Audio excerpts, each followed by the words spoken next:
Boa tarde, bem-vindos à entrevista da EPAD. Esta é uma entrevista no âmbito da disciplina de Cidadania ITA e estamos da turma 185. Comigo tenho uma ativista mundialmente conhecida e principalmente em Portugal, Bianca. Obrigado primeiro de tudo por aceitar o convite de estar aqui connosco hoje. E quem é a Bianca?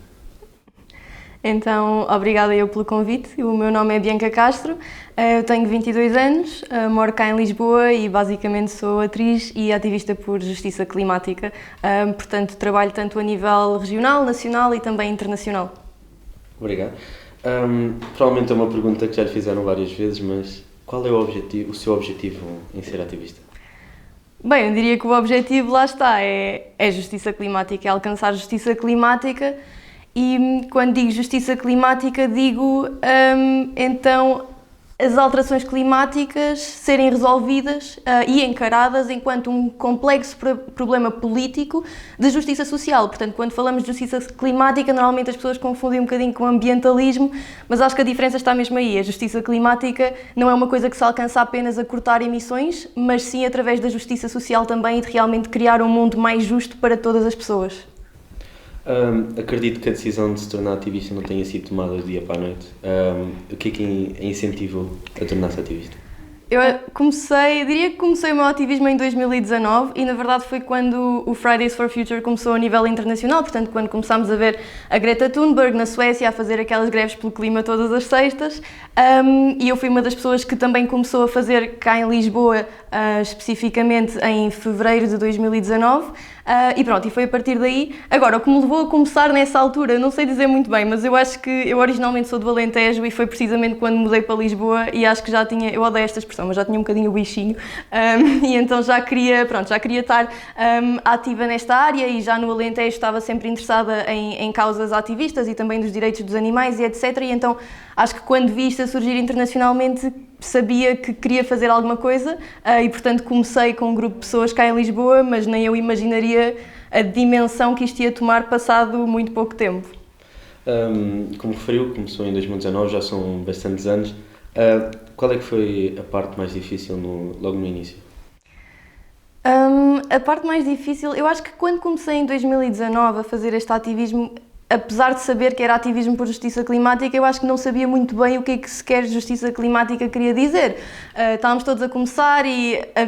ainda há aqueles cânticos de não há planeta B e acho que ainda era uma luta que sabíamos que era importante, mas eu não sabia ainda a dimensão que iria tomar na minha própria vida e acho que foi... Portanto, eu comecei em fevereiro de 2019, acho que foi nesse mesmo verão que eu tive a oportunidade pela primeira vez de conhecer ativistas de outros países, e primeiro da Europa e depois de todo o mundo, e que realmente percebi que isto é uma questão que está a afetar já pessoas por todo o mundo. Há pessoas que já estão a morrer, já estão a ser severamente afetadas pelas alterações climáticas e acho que para mim esse clique de perceber que isto realmente tinha de ser uma coisa muito grande na minha vida foi realmente perceber o impacto que já tem nestas pessoas e conhecer pessoas que estão nessas situações. E acho que simultaneamente foi uma coisa que foi muito difícil para mim lidar no início, porque conheci, por exemplo, a primeira experiência que eu tive internacional foi na COP25, que foi em Espanha, portanto é a Conferência das Nações Unidas sobre Alterações Climáticas, em que conheci, por exemplo, um ativista russo que depois de regressar à Rússia depois da conferência, portanto depois de estarmos todos juntos, foi preso por fazer um protesto pacífico e, portanto, essa noção de que, ok, o que eu estou a organizar e o que estou a fazer aqui, há pessoas que estão a ser presas e mortas por fazerem menos do que isto. E foi um bocadinho essa noção de privilégio e com o privilégio acho que veio uma noção de urgência e de dever de fazer isto que ao mesmo tempo foi um bocadinho difícil de assimilar e aprender a lidar com isso. Foi também o que me fez querer continuar e fazer cada vez mais. Acredito que a forma de fazer só virem a partir das manifestações. Assim, desde 2019, quantas é que já pôde fazer parte? Não faço a mínima ideia. Eu acho que, em 2019, em 2019 estava com a greve climática estudantil, portanto, organizadas por nós enquanto coletivo, eu acho que foram 4. Portanto, se fizermos mais ou menos 4 por ano, desde aí, muitas, dezenas, não só cá, mas também noutros países, acho que já perdi um bocadinho a conta, mas muitas, sim. Como referiu, já teve a possibilidade de conhecer uma ativista também mundialmente conhecida, Greta. Que ideias é que partilham em comum? Eu e a Greta, pronto, eu primeiramente, obviamente, sabia do trabalho dela, que foi também o que me levou a começar, e depois tive a oportunidade, logo passado uns meses, de começar a trabalhar com ela, a nível europeu e depois internacional, e acho que, no fundo, partilhamos a maior parte dos valores, não é? Partilhamos a visão de justiça climática e partilhamos muito nós chamamos a teoria de mudança, de como alcançar essa tal justiça climática. Acredito que devem haver coisas nas quais discordamos, e acho que até devem haver, porque não é... Este tipo de ativismo também não é uma massa homogénea, e acho que é só saudável haver algumas discordâncias, mas em grande parte trabalhamos sempre muito bem e concordamos nas coisas mais essenciais. Principalmente, nesta disciplina falamos bastante sobre a reutilização e roupas em segunda mão. Você, por acaso, no seu dia-a-dia utiliza materiais reutilizáveis e inclusive roupa em segunda mão? Em relação à utilização de roupa em segunda mão, e acho que em relação à questão dos atos individuais como um todo, no geral, porque também às vezes me perguntam se sou vegetariana, se sou isto, se sou aquilo, e na verdade a resposta é sim. Portanto, costumo utilizar roupa em segunda mão, deixei de comer carne e peixe antes de ser ativista e tudo mais, mas eu normalmente até é uma questão que eu me tento desviar um bocadinho, porque quero que o foco do meu trabalho seja mais político, no sentido de ação coletiva e ação governamental. E, portanto, uma coisa que eu costumo dizer é que acho que estes atos individuais são eticamente relevantes para o mundo que queremos construir e que precisamos de construir, mas infelizmente no ponto de situação em que estamos já não são politicamente eficazes. Por isso, acho que é ótimo que todos adotemos este tipo de atos, mas infelizmente no ponto da crise climática em que estamos precisamos de ação vinda dos líderes mundiais e de uma mudança política e de uma mudança sistémica. Portanto, isto infelizmente não é suficiente. Infelizmente, existem muitos jovens, adultos, idosos que preferem permanecer em casa e utilizam uma desculpa de falta de inclusividade nos movimentos climáticos criados pelos ativistas. Tendo em conta que ainda é uma pessoa jovem e atinge bastante o mundo digital, no seu ver, quais é que seriam os movimentos climáticos que poderiam ser criados para incentivar os jovens a sair de casa e fazer-se ouvir? A questão da inclusividade ou de não inclusividade do movimento climático acho que é uma questão super pertinente, porque de facto acho que é uma coisa na qual estamos a falhar enquanto ativistas muitas das vezes. Acho que no início lá está, era um movimento estudantil de jovens e depois percebemos que não podem ser só os jovens, na verdade precisamos de toda a gente e isto é um problema que toca a todos. E portanto precisamos de unir a sociedade civil e todos os setores da sociedade, mas acho que é uma coisa que ainda não conseguimos fazer muito bem e acho que em grande parte também é a questão de fazer as pessoas perceber e nós comunicarmos que qualquer pessoa se pode juntar à luta. Não precisamos de conseguir dedicar a nossa vida inteira a ativismo, não precisamos de ter de abdicar de todas estas coisas do dia-a-dia e fazer todos estes atos individuais. Cada um de nós tem muito para dar à luta e até podemos dar exemplos, por exemplo, de música de intervenção. E, portanto, qualquer que seja aquilo que nós queremos fazer na nossa vida a nível pessoal, nós podemos contribuir um bocadinho para a luta climática também. E acho que é muito importante fazer com que isso seja um foco e que as pessoas saibam isso, porque precisamos mesmo de toda a gente. E acho que passa um bocadinho por aí também a inclusividade e lá está, e também fazemos nós um esforço para ir ao sítio onde as pessoas estão, porque muitas vezes, infelizmente, as reuniões que esses coletivos têm só dão jeito a pessoas que vivem no centro da cidade, que têm horários para poder ir, etc. E então também ter este cuidado de poder incluir as pessoas que se calhar não têm tanta disponibilidade, mas que em simultâneo são as pessoas que mais são afetadas pela crise climática e que lá está, não têm o privilégio de poder dedicar a sua vida a uma causa destas porque precisam de ter dinheiro para o fim do mês, por exemplo. No mundo em que cada vez estamos mais relacionados com as tecnologias e com a sua presença bastante grande também no mundo digital, quais é que são os seus objetivos para o futuro? Objetivos para o futuro, acho que isso é uma questão super assustadora. Eu acho que, lá está, como mencionei no início, também sou atriz e acho que as duas áreas que quero continuar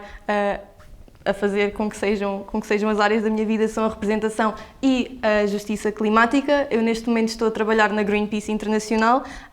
portanto é trabalho remoto na organização não governamental e portanto foi assim um bocadinho um passo que eu tomei, não só estar nos coletivos, mas estar também oficialmente na ONG, o que me permite fazer muito mais trabalho a nível internacional com este tópico também e é algo que eu quero continuar cada vez mais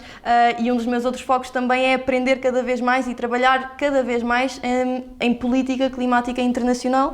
por exemplo, indo às conferências das Nações Unidas, que eu tenho ido, mas estar cada vez mais informada e participar nesse tipo de espaços também. Infelizmente, o planeta, cada dia que passa, entra cada vez em mais estado crítico. O que é que você acha e que escolhas é que poderia dar às pessoas lá em casa, pequenos gestos, poderiam fazer com que os efeitos negativos começassem a ser revertidos? Acho que posso começar por dar um bocadinho um ponto de situação, em que neste momento o planeta já aqueceu entre 1,1 a 1,2 graus Celsius desde a Revolução Industrial e a ciência diz-nos que não podemos ultrapassar os 1,5 graus Celsius se queremos continuar a viver num planeta com as condições materiais que conhecemos e que permitiram a civilização humana como a temos neste momento. E ao mesmo tempo temos o Acordo de Paris, temos a nível de Portugal temos outros documentos como o Roteiro para a Neutralidade Carbónica 2050, Plano de Energia e Clima 2030, etc. E mesmo assim o que a ciência nos diz é que com todos estes planos que estão a ser implementados pelos governos, estamos rumo a um aquecimento de 3,2 graus Celsius, o que obviamente é o caos climático. E portanto, isso é o ponto de situação neste momento, já estamos a entrar em caos, há pessoas que já estão a morrer, portanto o mundo ao mesmo tempo está a inundar-se e está em fogos, está em secas, está tudo e mais alguma coisa e é preciso agir. E indo um bocadinho ao que também já disse anteriormente, infelizmente não é com atos individuais que vamos conseguir reverter esta situação, porque aliás, a maior parte das coisas que nos é dita que nós é que somos culpados e temos de mudar este tipo de coisas no nosso dia-a-dia, não só muitas vezes não temos o meio de o fazer, porque eu acredito também que, por exemplo, quando falamos de transportes públicos, devemos usar o transporte público em vez do transporte individual, mas para isso nós precisamos que o transporte público seja acessível a todas as pessoas, portanto tem de haver medidas que fazem com que isto seja possível e tem de haver um investimento na linha ferroviária, por exemplo, coisas que ainda não vimos, portanto acho que primeiro é também reivindicarmos por estas coisas que são nossas por direito e que nos permitem depois poder tomar essas decisões mais sustentáveis,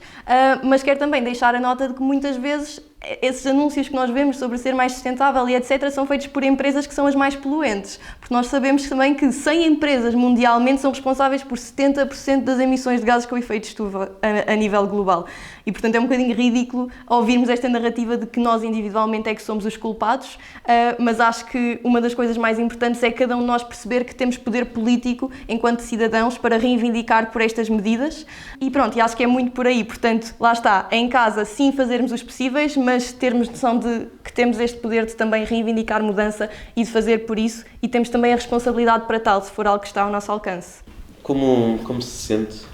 pela sua voz e as suas publicações e as suas escolhas na vida estejam a fazer com que muitos jovens queiram também aderir a esta causa?